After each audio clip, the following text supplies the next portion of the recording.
তাহমিদ লিখেছেন, মসজিদে হারানো জিনিসের ঘোষণা দেওয়া যাবে কিনা। মসজিদে যদি কারো কোনো জিনিস হারিয়ে যায় তাহলে সেটার ঘোষণা দেওয়া আর মসজিদের বাইরে হারিয়ে যাওয়া জিনিসের ঘোষণা মসজিদে দেওয়া দুটি কি এক নাকি ভিন্ন, এটা নিয়ে ওলামা এবং স্কলারদের মধ্যে দুটি ভিন্ন মত রয়েছে। তবে মৌলিকভাবে সব ওলামা ইকরামই একমত যে মসজিদ এটা মানুষের কোনো হারানো জিনিসের ঘোষণা দেওয়ার জায়গা নয়।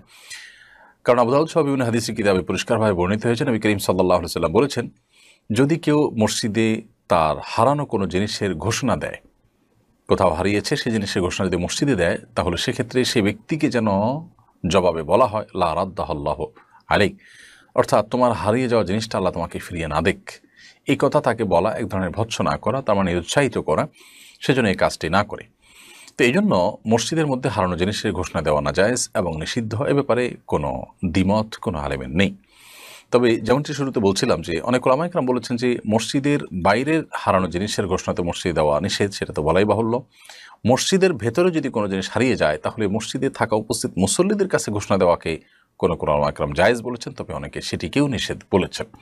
তো এই জন্য আমরা খোলাসা এবং সারাংশে এসে বলতে চাই, মসজিদে কোনো প্রকার হারানো জিনিসের ঘোষণা দেব না আমরা, এবং মসজিদে হারানো জিনিসের ঘোষণা সেটা মসজিদে হারাক আর বাহিরে হারাক, উভয় অবস্থাতেই মসজিদে হারানো জিনিসের ঘোষণা দেওয়াটা অনুচিত এবং নিষিদ্ধ হাদিসের আলোকে। তবে যদি মসজিদের ভেতর হারিয়ে যায় তাহলে মসজিদের দরজায় বা মসজিদের মুখে বাহিরের অংশে দাঁড়িয়ে ঘোষণা দেওয়া যেতে পারে, বা সেখানে কোনো প্রকার ঘোষণার ব্যবস্থা নেওয়া যেতে পারে। এছাড়া কেউ কোনো কিছু পেয়েছেন মসজিদের ভিতর, তিনি বলতে পারেন যে আমি পেয়েছি, এই জিনিসটা কারোর হলে নিয়ে যান, সেটা ভিন্ন বিষয়। কিন্তু যার জিনিস হারিয়েছে তিনি ঘোষণা দেওয়ার জন্য মসজিদকে ব্যবহার করবেন না। আসলে মসজিদ দুনিয়াবি এই জাতীয় কাজের জন্য নয়, মসজিদ জনকল্যাণের জন্য এবং মানুষের বিবিধ কল্যাণ সাধন করবার জন্য মসজিদ ব্যবহৃত হবে। ব্যক্তি স্বার্থ বা ব্যক্তির প্রয়োজন পূরণের জন্য মসজিদ এটাকে ব্যবহার করা মসজিদের শান এর খেলাফ এবং পরিপন্থী।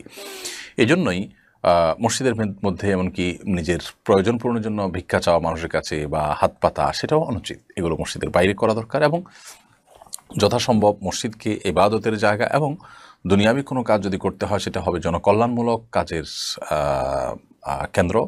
সেই হিসাবে সেটি হতে পারে যেমন সমাজের মানুষের কীভাবে কল্যাণ সাধন করা যেতে পারে, সেই চিন্তা, সেই ভাবনা, সেই আলোচনা, এগুলো মসজিদে হতে পারে।